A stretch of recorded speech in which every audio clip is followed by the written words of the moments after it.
धनीपात मेरे साथियों, तो स्वागत है आप सभी हमारे जितने भी नन्हे मुन्ने जितने भी विद्यार्थियों सब है यहाँ पे उपस्थित, उन सभी को सुस्वागत है। हमारी ये जो भौतिक विज्ञान है, इस भौतिक विज्ञान में चैप्टर नंबर 2 पढ़ रहे थे, है ना। और आशा करते हैं कि इसको पढ़ते हुए आप लोग बहुत खुश भी होंगे। इस बात की खुशी कि इसको हम लोग लास्ट जो पढ़ाई पढ़ना था, इसके लास्ट टॉपिक में जो भी जानना था उस लेंस सूत्र तक पहुँच गए थे। अब इसमें ज़्यादा खास बचा नहीं है पढ़ने के लिए, और इसको पढ़कर भी हम लोग बहुत जल्द समाप्त करेंगे। लेकिन उससे पहले आप लोग के अंतिम क्लास में ये बताया गया था कि जो हमारा लेंस फार्मूला जो होता है, लेंस फार्मूला, ठीक है, वो क्या होता है? ये होता है 1/v minus 1/u equal to 1/f, ये होता है, ठीक है। ये लेंस फार्मूला था। एक मेरा मिरर फार्मूला भी तो आया था ना, जो चैप्टर नंबर 1 में पढ़े थे। कौन सी formula? Mirror formula. Mirror formula, इसको हिंदी में क्या कहते हैं? दर्पण सूत्र, ठीक है। इसमें क्या निकला था? इसमें ये निकला था कि 1/v plus 1/u equal to 1/f, ये निकला था, ठीक है। तो इसमें ध्यान रखने वाली बात यह है कि इसमें प्लस में आया था, इसमें माइनस में आया था, ठीक है। लेकिन हाँ, अभी तक आपको ये नहीं बताया गया है कि ये जो आया है, ये जो फार्मूला जो आया है, दर्पण सूत्र या फिर लेंस सूत्र, ये किस प्रकार से ये आता है, ये अभी तक नहीं बताया। तो इसको बताएंगे जरूर, लेकिन इसको कब बताएंगे? जब हम लोग अभ्यास कर रहे होंगे, प्रश्नों का अभ्यास जब कर रहे होंगे, तो उस समय इस टॉपिक के बारे में लेके आएंगे कि ये जो लेंस सूत्र जो है या फिर दर्पण सूत्र जो है वो कैसे निकलता है, ठीक है। इतनी बात क्लियर, ठीक। इसमें कुछ अहमियत वाले जो पद होते हैं वो जानना आपको जरूरत था। वो क्या जरूरत है? लेंस सूत्र में आपको साइन कन्वेंशन के बारे में पूरे अच्छे से जानना चाहिए। साइन कन्वेंशन, इसका हिंदी होता है चिन्ह परिपाटी, है ना। तो चिन्ह परिपाटी में क्या जानना था आपको कि अगर आपको इस प्रकार से ये लेंस मिल जाए और ये इसका प्रिंसिपल एक्सिस हो, यानी कि मुख्य अक्ष हो, ठीक है, तो इसमें आपको सारा चीज पता होना चाहिए कि इधर आपका VUF, ये है आपका यहाँ पर क्या है? F2 है। यहाँ पे सपोज कर लीजिए 2F2 है, ठीक है। यहाँ पर है आपका F1, यहाँ पर आपका है 2F1, है ना। हाँ, तो इसमें आपको VU और क्या F, ये सब पता होना चाहिए कि प्लस में होगा कि माइनस में होगा। ये सब के सब आपको पता होना चाहिए। इसकी बात हम लोग पूरे अच्छे से कर भी लिए थे। किस चीज़ में किए थे तो याद हो, इसके पहले वाले हम लोग जो पार्ट पढ़ रहे थे, इसके पहले वाले पार्ट में तो उसका हेडिंग ही था साइन कन्वेंशन, उसमें इस सब के बारे में जाने थे, ठीक है। तो अगर ये सब हमको पता है तो इस पर 2-4 प्रश्न कर लेते हैं, ठीक, ताकि हम लोग को बनाने आ जाना चाहिए। और उसमें आपको ये भी बताए थे कि हमेशा यू आप इस लेंस को लो या फिर अगले जो एक और लेंस है वो लेंस ले, दोनों में यू क्या चीज होता है? तो माइनस में होता है, याद है ना। इसमें जो एफ होता है, ये जो फोकस दूरी जो निकलता है, इसमें फोकस दूरी प्लस में होता है, जबकि उसमें माइनस में होता है। तो ये 2 चीज याद रखने वाला था, भी याद रखने वाला नहीं था, ठीक है। आइए इस पे बेस्ड हम लोग कुछ क्वेश्चन करते हैं, जिसको हम लोग नाम रखेंगे न्यूमेरिकल क्वेश्चन, ठीक है। न्यूमेरिकल क्वेश्चन, इसको आंकिक प्रश्न कहा जाता है हिंदी में, आंकिक प्रश्न। ये हम लोग चलिए अब लोग करते हैं, बिना विलंब किए हुए, बिना देरी किए हुए। आज का पहला क्वेश्चन आपके सामने ये रहा।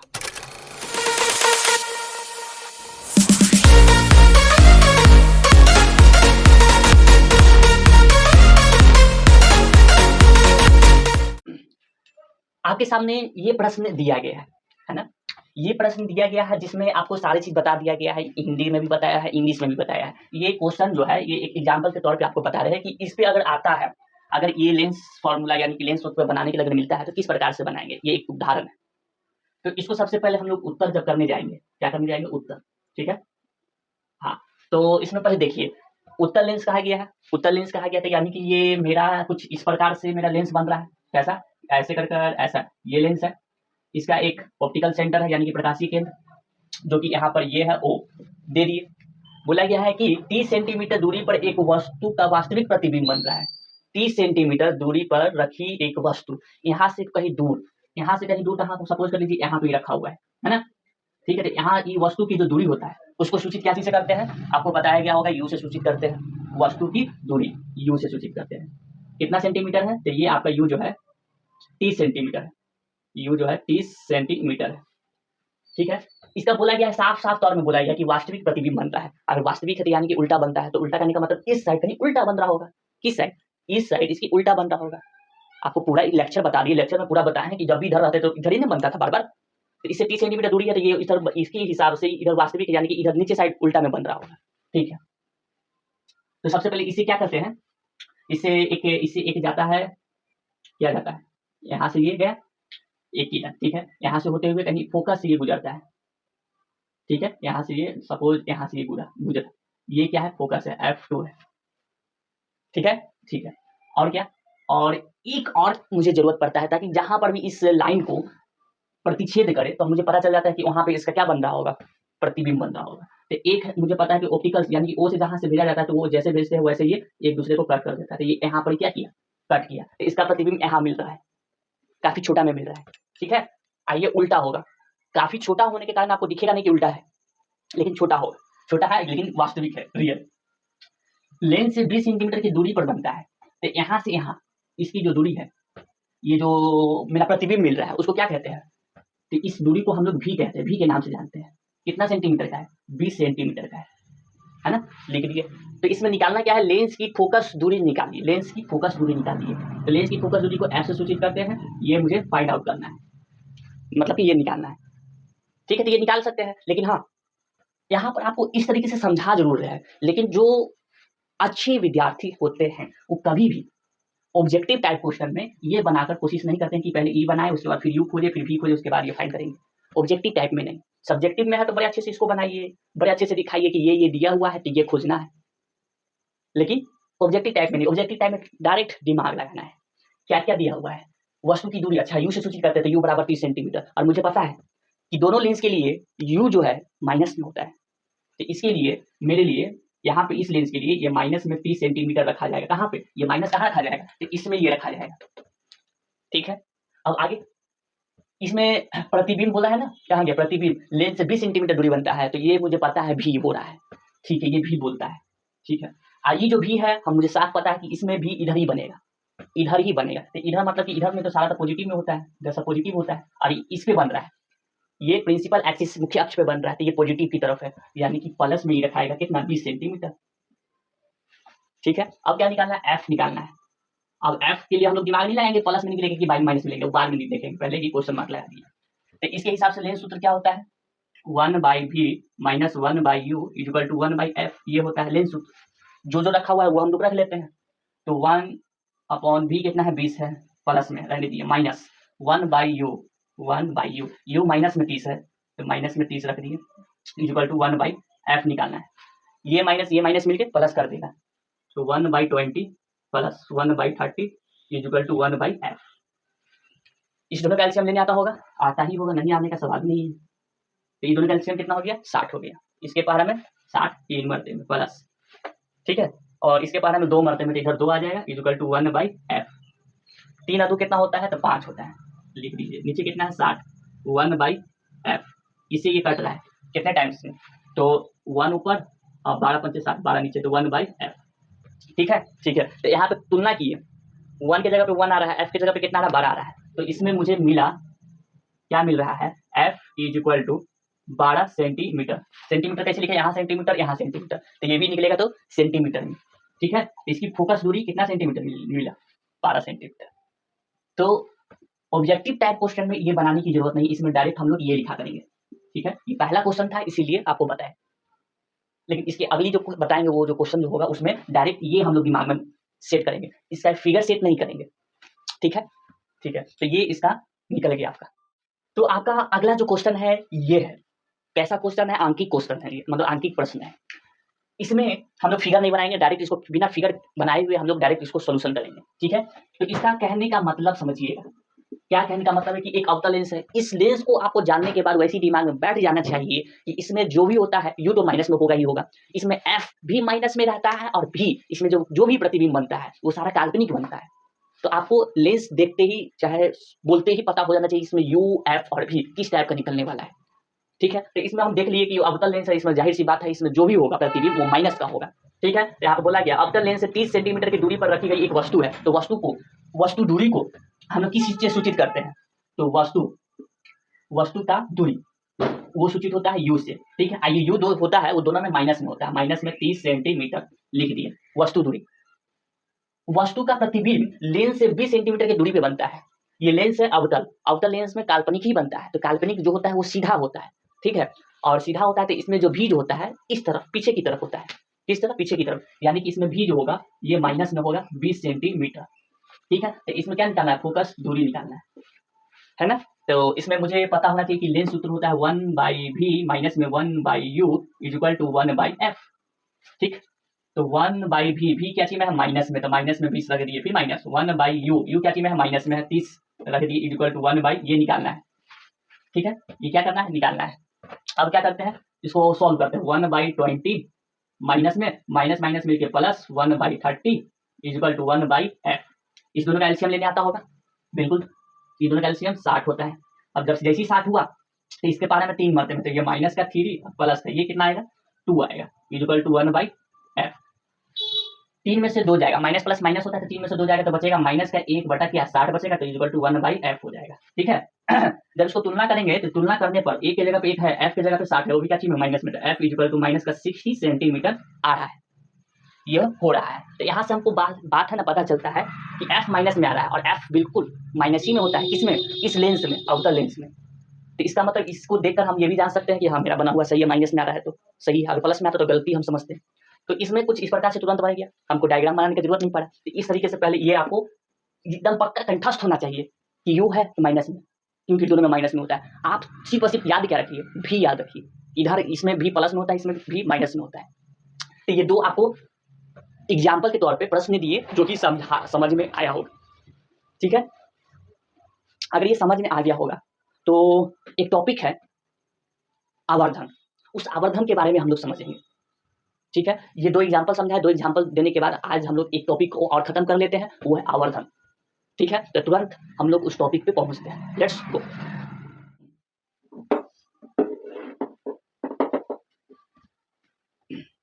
तो आगे आप सभी आवर्धन टॉपिक को देखने के लिए, हम भी आए पढ़ाने के लिए। तो प्रारंभ करते हैं। देखिए, ये वाला जो टॉपिक है आवर्धन, इसको बहुत इजी से समझिए, बहुत आराम से, कोई जल्दबाजी नहीं समझने के लिए, एकदम आराम से, एकदम प्यार से समझना है, कोई जल्दबाजी नहीं, इसमें कोई जल्दी सीख कर या फिर जल्दी समझ कर कहीं दूसरे देश पे नहीं जाना है, यहीं पे रहना है। तो आराम से समझना है, चाहे कितना भी लेट हो। तो सबसे पहले इसका आवर्धन है तो इंग्लिश जानना जरूरत है, क्योंकि दोनों बोर्ड के यहाँ पर लोग हैं, तो इंग्लिश जानना जरूरत है यहाँ पे। आवर्धन है तो आवर्धन को इंग्लिश में हम लोग मैग्निफिकेशन कहते हैं, मैग्निफिकेशन, क्या बोले, मैग्निफिकेशन कहते हैं। इस मैग्निफिकेशन को हिंदी में ये, इंग्लिश में ये कहते हैं। अच्छी बात है, बहुत अच्छी बात है।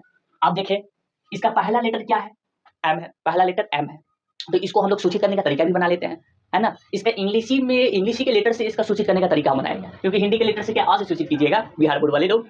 तो इसीलिए अगर जो बिहार बोर्ड वाला है ना, उसको फायदा है, किसी बात का फायदा है, उसको इंग्लिश जानने का मौका मिल जाता है इसी बहाने। इस बहाने अगर यहाँ पे ये आवर्धन है, इसको डायरेक्ट बताते हैं कि इसको सूचित करते हैं एम से, ये स्मॉल लेटर एम से सूचित करते हैं, तो पूछेगा जरूर कि एम ही से क्यों करते हैं, तो इसीलिए उसको इसी बहाने इंग्लिश में तो जानने के लिए मिल गया ना, मैग्निफिकेशन के कारण। बात तर्क वाला है, चलिए। तो इसको सूचित इससे करते हैं, एम से करते हैं। ठीक है, यहाँ पे पहले कुछ उदाहरण देते हैं कि मैग्निफिकेशन है क्या, थोड़ा इसका फीलिंग, इसका मतलब अनुभव लेते हैं। कभी आप लोग अनुपात पढ़े हैं, पढ़े होंगे कभी, कहीं कोई क्लास में, कोई भी क्लास में पढ़े हैं, है ना। तो उसमें याद किया कीजिए कि उस अनुपात में देखने के लिए क्या मिलता था। अनुपात करने का मतलब रेशियो, सीबीएसई रेशियो, रेशियो। तो वो रेशियो या फिर अनुपात, उसमें देखने के लिए क्या मिलता था या फिर सुनने के लिए क्या मिलता था।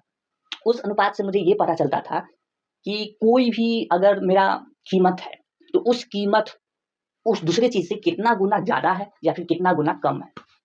नहीं समझ में आया, ये क्या है, ये क्या है, मार्कर है। ठीक है, तो ये मेरा जो मार्कर है ना, ठीक है, ये है डेनमार्क का मार्कर, मेरा डेनमार्क। ठीक है, ये मेरा मार्कर कितने का है, डेनमार्क का है। कितना रुपये, 50 रुपये। बाप रे बाप, 50 रुपये का मार्कर रखे हुए, डेनमार्क। ठीक है, एक कोई दूसरा है, कोई दूसरा यहाँ पे पढ़ाने वाले हैं, वो पढ़ाते हैं दूसरा, क्यों सावन सर पढ़ाते थे ना, उन्हीं का ले लेते हैं। वही सावन सर है ना, वो कैमलिन का रखते हैं मार्कर, कैमलिन। ठीक है, वो कितना का आता है, तो 30 रुपया का आता है कैमलिन का।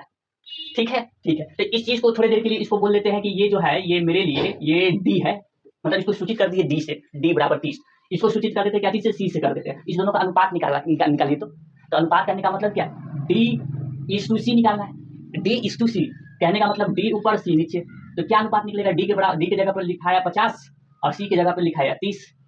ठीक है, लिखा गया, बहुत अच्छी बात है। अब क्या, इस 0 से 0 कट गया, क्या निकला यहाँ पे, 5 बटा मतलब 5/3, ये जो निकला अनुपात निकला। मेरा मार्कर डेनमार्क और इसका मार्कर कैमलिन, इस दोनों के बीच में इतना का अंतर है, 5/3 का अंतर है। इतना के अंतर में मेरा इसे ये समझिए कितना गुना ज़्यादा है मार्कर दाम, ठीक है, इतना गुना कम है इसके मार्कर में, समझ रहे हैं? तो ये जो अनुपात निकाल के बताए हैं, बिल्कुल यही चीज़ इस आवर्धन में समझना है, यही चीज़ किस प्रकार से समझते हैं। तो इसको मिटा देते हैं सबसे पहली बात।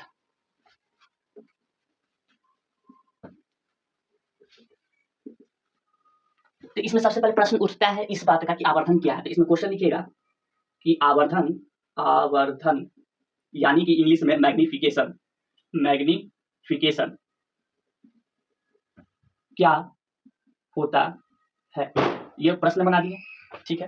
तो इसमें मैग्निफिकेशन आपको उसके तौर पे जानना है कि इसमें प्रतिबिंब अगर मेरा बन रहा है एक वस्तु का, तो ये कितना गुना ज्यादा बन रहा है या फिर कितना गुना कम बन रहा है। फिर से इसकी ऊंचाई, वस्तु की ऊंचाई और प्रतिबिंब की ऊंचाई कितना गुना ज्यादा बन रहा है, कितना गुना कम बन रहा है, इसका हम लोग अनुपात जो देखेंगे ना, वही आवर्धन होगा। तो ये प्रश्न बना, इसका उत्तर लिखेंगे। उत्तर क्या? उत्तर ये लिखाएगा कि प्रतिबिंब की ऊंचाई और वस्तु की ऊंचाई, ठीक है। प्रतिबिंब की ऊंचाई और वस्तु की ऊंचाई को ऊंचाई को नहीं, प्रतिबिंब की ऊंचाई और वस्तु की ऊंचाई के अनुपात को आवर्धन कहते हैं, ठीक है। ये लिख दी। क्या समझ में आ रहा है?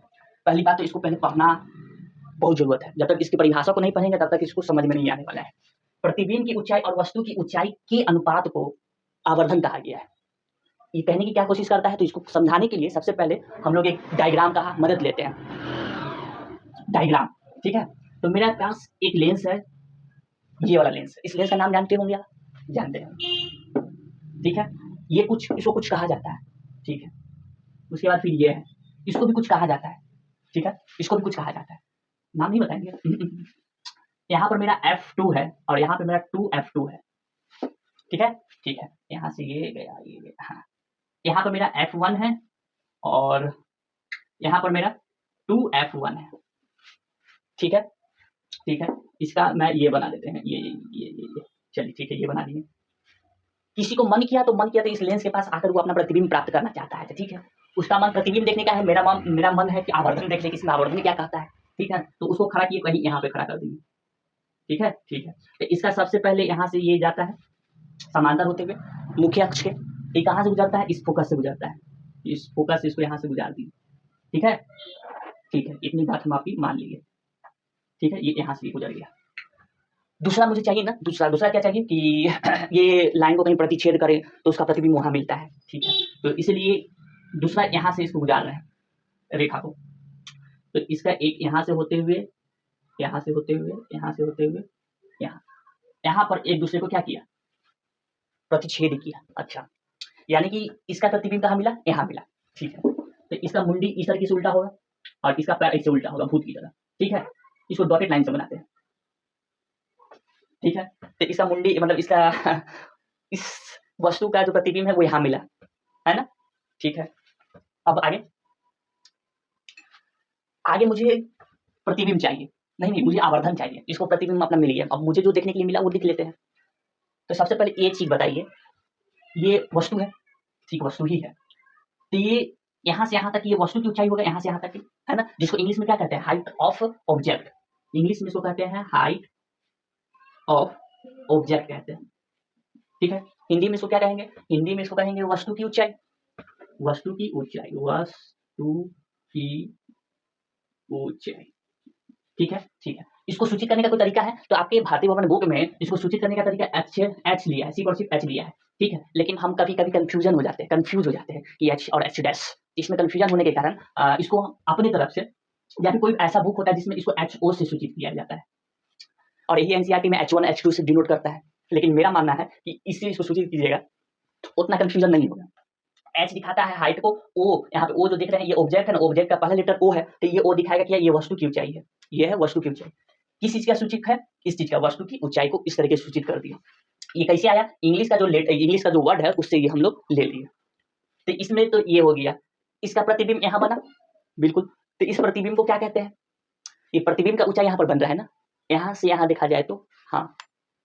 तो यानी कि आप एक बात कह सकते हैं कि यहाँ से इसको हम लोग HO से सूचित कर रहे हैं, ये इसकी बारी है। तो ये है प्रतिबिंब की ऊंचाई। तो यहाँ पर लिख लेते हैं इंग्लिश में इसको क्या कहा जाता है?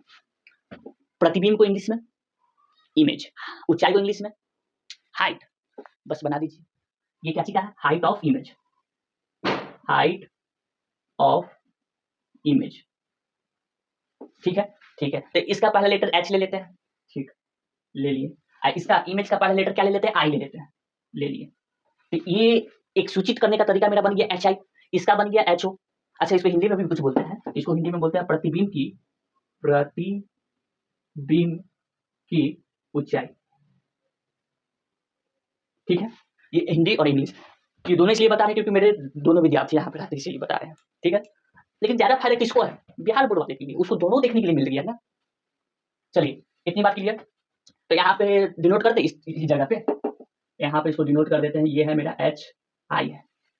चलिए, ये समझाने के बाद अब थोड़ा मुंडी को यहाँ पे घुमाते हैं, इस तरफ घुमाते हैं, इस तरफ घुमाते हैं। इसमें कहा गया प्रतिबिंब की ऊंचाई, प्रतिबिंब की ऊंचाई कहाँ है? ये रहा, ये रहा, ये है प्रतिबिंब की ऊंचाई, ये नहीं कि ये है ना, ये है। अच्छा, तो यहाँ पे लिख देते हैं प्रतिबिंब की ऊंचाई। ठीक है, ऊंचाई लिख दी। उसके बाद क्या? उसके बाद है और वस्तु की ऊंचाई, वस्तु की ऊंचाई ये है ना। तो यहाँ पर ये वस्तु की ऊंचाई, इसके अनुपात, अनुपात का मतलब होता है ये, याद कीजिए, ये है इज टू, या फिर इसको रेशियो भी कहते हैं, इज टू या फिर रेशियो भी कहा जाता है। तो इसके बगल में लिख देते हैं वस्तु की ऊंचाई। ठीक है, लिख दिए। लिखने के बाद तो इस दोनों का जो अनुपात निकल के आएगा, अनुपात कैसे निकलेगा? जब इन दोनों को भाग के रूप में लिखते हैं, भाग के यानी कि डिवाइड अपॉन 1/2, 3/4, 5/6 इसके रूप में अगर लिख देंगे, है ना। तो ऐसे जब लिख देंगे तो ये आपका, पहले इसको लिख लेते हैं, कैसे लिख लेते हैं इसको? इस तरीके से लिखा जा सकता है, कैसे? ऐसे, प्रतिबिंब की ऊंचाई। ठीक है, ठीक है, बटा में ये जो इज टू लगा हुआ ना, रेशियो यानी कि ये अनुपात, इस अनुपात को भाग के रूप में ऐसे लिख दिए और इसको नीचे ले आते हैं। ठीक है, इधर क्या है? वस्तु की ऊंचाई, वस्तु की ऊंचाई लिख दिए, बिल्कुल लिख दिए। और इंग्लिश वाले जो भी सीबीएसई बोर्ड वाले हैं, वो आप लोग इसके जगह पे हाइट ऑफ ऑब्जेक्ट लिखिएगा और ये जो वस्तु की ऊंचाई है उसके जगह पे हाइट ऑफ इमेज लिख लीजिएगा। अब क्या है? तो इस दोनों का जो अनुपात है, ये आप ऐसे लिखिए या फिर इस तरीके से लिखिए। ठीक है, तो इस तरीके से जो लिखेंगे तो ये बोल रहा है कि अनुपात को, इसी के अनुपात को ही आवर्धन कहा जाता है, यानी कि बराबर में इसको क्या कहा गया? आवर्धन कहा गया, आवर्धन कहा गया। अच्छा, अब पल्ला पड़ा, अब समझ में आया कुछ बातों को। इसके अनुपात को आवर्धन कहा गया है। ठीक है, अब कहने का मतलब देखिए, जब हम लोग ऊपर 4 और नीचे 2 लेते हैं, इसको भाग करने आता है? कहीं पढ़े हैं? इसको भाग करके बताइए। 2 से ये 2 से भाग हुआ, इधर कितना है? 2 आया। ठीक, इसी तरह यहाँ पे 10 लीजिए, यहाँ पर ले लीजिए, कितना ले लीजिए? 5 ले लीजिए। तो 5 से ये कट गया, कितना बढ़ता है? 2 ले लीजिए, कोई दूसरा ले लेते हैं, 60 ले लेते हैं और यहाँ पे 12 ले लेते हैं। ठीक है, अभी भी काट रहा है, काटिए इसको काट दिए, बराबर में कितना आया? 5 आया ना। ठीक है, यहीं पे आप रुके रहिए। इसको काटे तो कुछ दिया ना, इसको कुछ काटे तो कुछ दिया ना, इसको कुछ काटे तो दिया ना। तो यहाँ पर ये दिया क्या? यहाँ पे एक चर का मान दिया, यानी कि एक कांस्टेंट देता है वैल्यू। ठीक उसी प्रकार से जब इसको जब भाग कीजिएगा, फिर से सुनिए, जब इसको जब भाग करेंगे, इसको कट के जो आएगा वो आपका क्या निकल के आएगा? आवर्धन निकल के आएगा, यानी कि आवर्धन जो भी निकल के आएगा उसको आवर्धन कहा गया, वो m होगा। m मतलब ये मैग्निफिकेशन, ये निकल के आएगा। अब एक दिक्कत है यहाँ पर, फिर से दिक्कत इस बात की नहीं है, मुझे समझ में नहीं आया। इस बात की दिक्कत है कि बार बार मुझे इतना बड़ा लिखना पड़ेगा, बहुत बड़ा है ये मेरे लिए। क्या है? बहुत बड़ा है। तो ये बहुत बड़ा है तो इसको क्या करते हैं? तो छोटा कर देते हैं। क्यों? आपको सारा तो पता है ही, मैग्निफिकेशन को m से सूचित किया गया। तो इसको लिखे m इज इक्वल टू, ये है प्रतिबिंब की ऊंचाई। तो प्रतिबिंब की ऊंचाई है तो प्रतिबिंब कहा गया, ये है ना, कहा गया यहाँ। इस ऊंचाई को क्या कहा गया था? HI कहा गया था। यहाँ पे लिख दिए HI, फिर बटा में आ जाइए वस्तु की ऊंचाई, वस्तु की ऊंचाई क्या है? HO है। तो यहाँ पे लिख दिए HO लिख दिए। अब ये देख लीजिए, ये निकल के आ गया आपका, इतना बड़ा का इतना छोटा बना दिए, खत्म कहानी, है ना। इतना बड़ा का इतना ऐसे ये बन गया। यहाँ तक की बात समझ में आ गया। लेकिन कहानी यहीं तक खत्म नहीं होता है। कहानी आप सोच रहे होंगे कि अच्छा आवर्धन पढ़ ही लिए, सारी चीज खत्म हो ही गया, एम का सूत्र निकल के आ ही गया, M is equal to M, ये H I upon H O निकल के आ ही गया, तो अब पढ़ने के लिए कुछ बचा है क्या? हाँ बचा है, खत्म नहीं हुआ है अभी भी। अब क्या बचा है कि ये जो अनुपात है, ये जो अनुपात है, ये अनुपात किसी और के साथ संबंध रखता है। संबंध रखता है कहने का मतलब इसका संबंध भी और यू से भी है। किसका? एच आई और एच ओ। नहीं समझे? नहीं समझे ना? नहीं समझे, नहीं समझे। आप लोग को याद है जब हम लोग दर्पण थे तो दर्पण में भी ये आवर्धन पढ़ने के लिए मिला था, और वहां पर भी निकल के आया था एम इज इक्वल टू, ये निकल के आया था एच आई और एच ओ निकल के आया था, और ये इसके बराबर एक और के बराबर होता था क्या? भी बाई यू। वहां पर माइनस में होता था, वहां पर ये क्या चीज होता था? माइनस में होता था। तो उसका उसमें देखने के लिए मिलता था कि इसका संबंध इसके साथ, इस भी और यू के साथ। यहाँ पर भी क्या है? तो प्रतिबिंब है, प्रतिबिंब की दूरी, और यू क्या है? तो वस्तु की दूरी। तो ये इससे भी कोई संबंध बना के बैठा हुआ था वहां पर। तो इसमें कैसे इसको छोड़ दे कि इसमें ये संबंध नहीं बनाए हुए होगा? ये भी यहाँ पर भी संबंध बनाए हुए होगा। जब ये लड़का यहाँ पर संबंध उस दर्पण में बना सकता है तो यहाँ पर क्यों नहीं बना सकता है? जबकि सारा बात तो वैसी होते हुए आ रहा है जैसे उसमें हो रहा था। तो इस चीज को भी अब हम लोग देखने जा रहे हैं, तो आप लोग तैयार हो जाए, अब इसकी संबंध को देखने जाते हैं। तो अब हम लोग शुरुआत करते हैं उसके उसके बीच में संबंध खोजने का। तो खोज लेते हैं सबसे पहले। आइए यहाँ पर इस सब के बारे में जान गए होंगे तो इसको मिटा दे, मिटा ही देते हैं क्योंकि ज्यादा कंफ्यूजन ना हो हम लोगों को। इसको मिटा रहे हैं, ठीक है? ठीक, ये हुआ।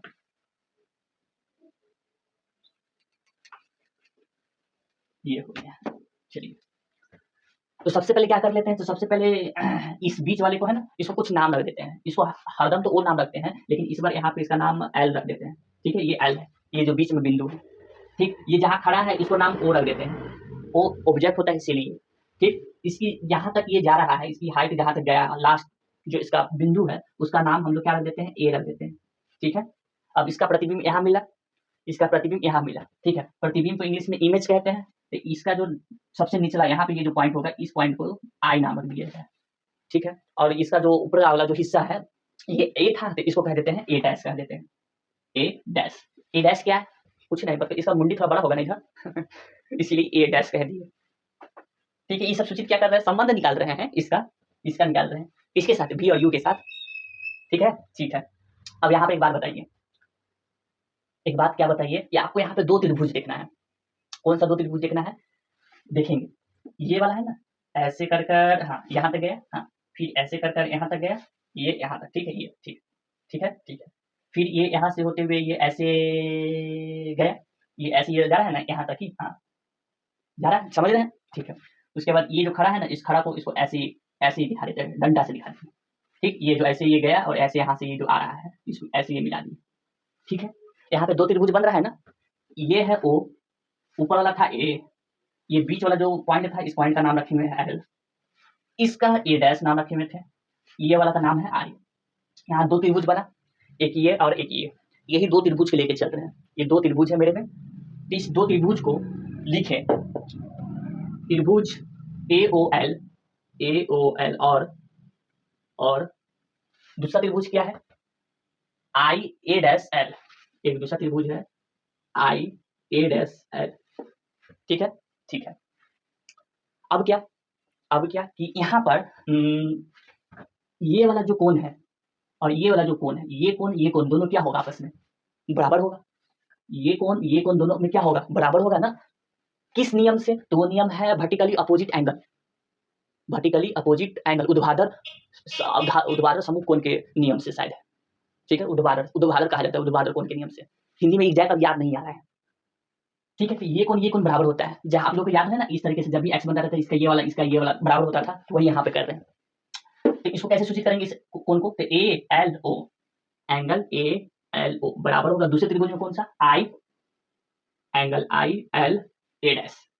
कौन सा नियम? भी ओ ए, मतलब वर्टिकली अपोजिट एंगल। ठीक है, लिख दिए। आगे, आगे है मेरा एक, ये तो मिल गया, मिल गया। ठीक है, एक यहाँ पर जा देखिए, ये सीधा यहाँ पे खड़ा था, मतलब हम कहीं भी जाएंगे ऐना देखने, तो ऐना देखने के बाद हम 45 डिग्री में झुक जाएंगे, ऐसे करके देखेंगे। जब भी अपना प्रतिबिंब वहां पे देखेंगे, इमेज देखेंगे, तो सीधा होकर ना ऐसे ऐसे करके देखेंगे। अच्छा सही आ रहा है ना, सही है। तो सीधा होकर देख रहे हैं ना, हम झुक तो नहीं रहे हैं, ऐसे ही कमर झुक रहा है, पैर नहीं ना झुक रहा है। कहने का मतलब सीधा लंब में खड़ा होंगे। और जहां पे हम लोग लंब खड़ा होते हैं तो वहां पे ये डिग्री बनता है 90 डिग्री का कोण। तो यहाँ पर भी कितना डिग्री का बनेगा, 90 डिग्री का। इसका प्रतिबिंब यहाँ पर जब मिला था टेढ़ा मिला था, सीधा ही ना मिला, मतलब इस तरीके से उल्टा ना मिला सीधा में, तो ये 90 डिग्री का हुआ। तो ये 90 डिग्री और ये 90 डिग्री दोनों क्या है, बराबर है। तो A O L angle A O L बराबर है A I angle A dash I L के। क्यों? क्योंकि ये दोनों प्रत्येक 90 डिग्री का है। ठीक है, कोण ये दोनों 90 डिग्री का कोण है। ठीक है, तो यहाँ पे क्या कौन सा नियम लगा, जब दो एंगल आपस में बराबर होते हैं, जब दो एंगल आपस में बराबर होते हैं, याद कीजिए क्लास 10th की बात है ये, दो एंगल आपस में बराबर होते हैं, तीसरा एंगल भी तो बराबर होगा, है ना। तो यहाँ पर इस दोनों त्रिभुज को हम लोग कह सकते हैं कि ए ओ एल ये समरूप होगा, ये समरूप होता है, यानी कि सिमिलर किसके, इसके, तो आई ए डैश एल के समरूप है। कौन से नियम से, तो एंगल एंगल क्राइटेरिया से, कोण के नियम से ये दोनों क्या है, समरूप है। समान सम नहीं है, कंग्रुएंट नहीं है। कंग्रुएंट कहने का मतलब क्या है, ये दोनों त्रिभुज आपस में बराबर नहीं है, ये दोनों समरूप है, समरूप है। एक दोनों त्रिभुज जो है वो बराबर नहीं है। तो ये ऐसा क्यों किए, क्यों, तो इसीलिए कि जब ये समरूप हो जाता है तो इसका कोण का अनुपात और इसका भुजा का अनुपात बराबर होता है। और जब सर्वांगसम होता है तो सर्वांगसम में होता क्या है कि इसका कोण भी बराबर होता है और भुजा भी बराबर होता है। लेकिन ये दोनों जब देखिए तो ये दोनों त्रिभुज बराबर आपको नजर आ रहा है नहीं ना, तो इसका इसका भुजा का अनुपात क्या होगा, बराबर होगा। अच्छा, कहने का मतलब ये समरूप इसको सिद्ध किए हैं, तो समरूप सिद्ध किए हैं तो इसका ये वाला कौन वाला, ये वाला, ये जो देख रहे हैं ये A dash A dash A dash I, ठीक है, इसके अनुपात में कौन आएगा, ए ओ आएगा, ए ओ आएगा, ये बराबर होगा किसके, ये नीचे वाला जो देख रहे हैं इसके अनुपात में।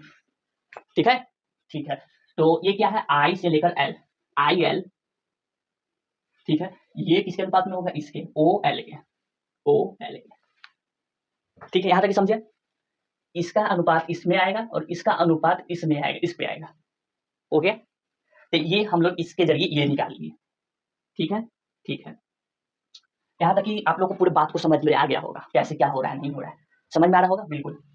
अब ज्यादा कुछ हमको करना नहीं है, ज्यादा कुछ नहीं करना है, तो क्या क्या कर दे, अब मुझे देखना ये है कि ए डैश आई, ए डैश आई, इस सब को जगह पे कुछ रखने से पहले आपको ये बता दें, ओ से लेके एल तक, ओ से लेके एल तक, यहाँ से यहाँ तक की जो दूरी है, ये वस्तु है ना, यहाँ से लेके यहाँ तक ये वस्तु की दूरी है, तो इसको किससे सूचित करते हैं, यू से, तो यहाँ पे यू लिखे।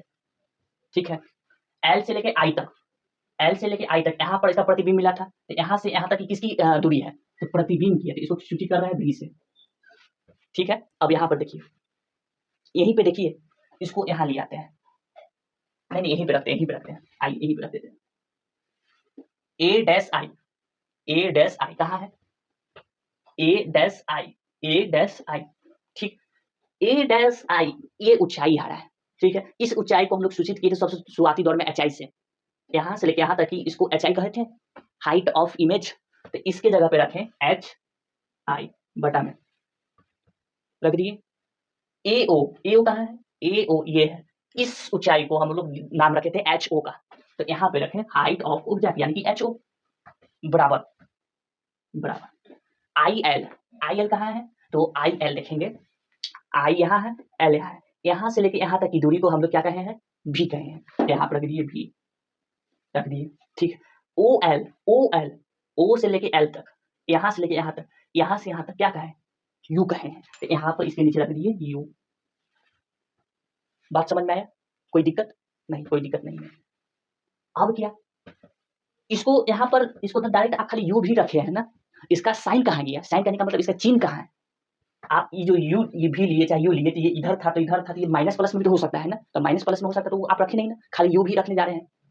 तो आपको पता है इस लेंस के लिए यू जो होता है, इस लेंस के लिए इस तरफ यू होता है, यहाँ होता है, तो ये क्या चीज में आता है, माइनस में, तो माइनस में लिख दिए भी इधर बनता है ना, देखिए भी जो है इधर बनता है,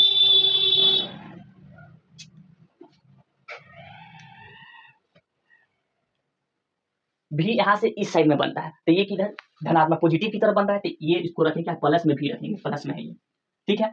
एच आई ये नीचे की ओर है, नीचे की ओर क्या अच्छी में होता है, माइनस में होता है, ये नीचे की ओर है, नीचे की ओर जा रहा है, इसकी ऊंचाई, तो इसकी ऊंचाई को माइनस में यहाँ रख दिए, ठीक है। एच ओ ये ऊपर की ओर है, धनात्मक की तरफ है, वाई एक्सिस की तरफ है, तो ये जो है प्लस में रखा है, कहते हैं यहाँ पे इसको प्लस में रखें, ठीक है, ठीक है। अब यहाँ से प्लस माइनस का खेल करते हैं,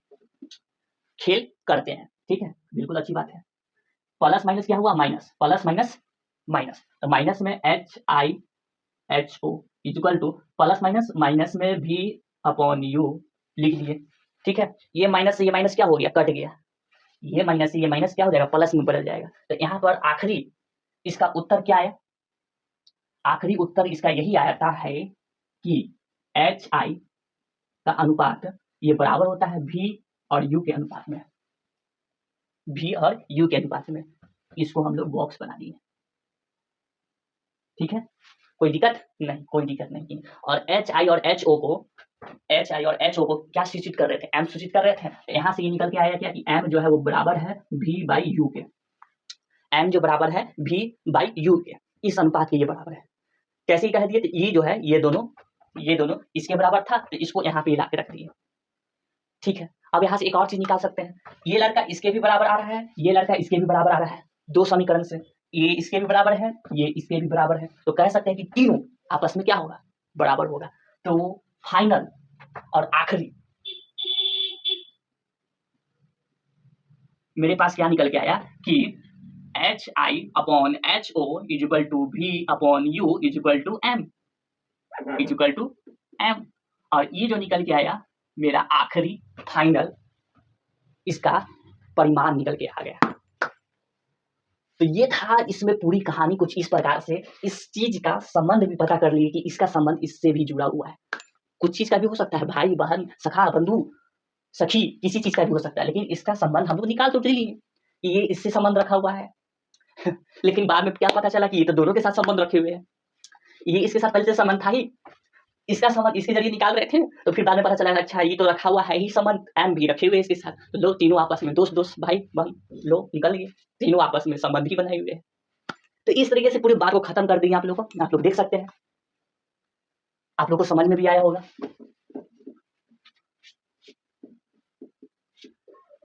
तो अब मुझे जाने की अनुमति दीजिए, आप लोग का बहुत बहुत शुक्रिया, इतनी देर तक रुके समझे बातों को, तो आप लोग का बहुत बहुत धन्यवाद। जय हिंद, जय भारत।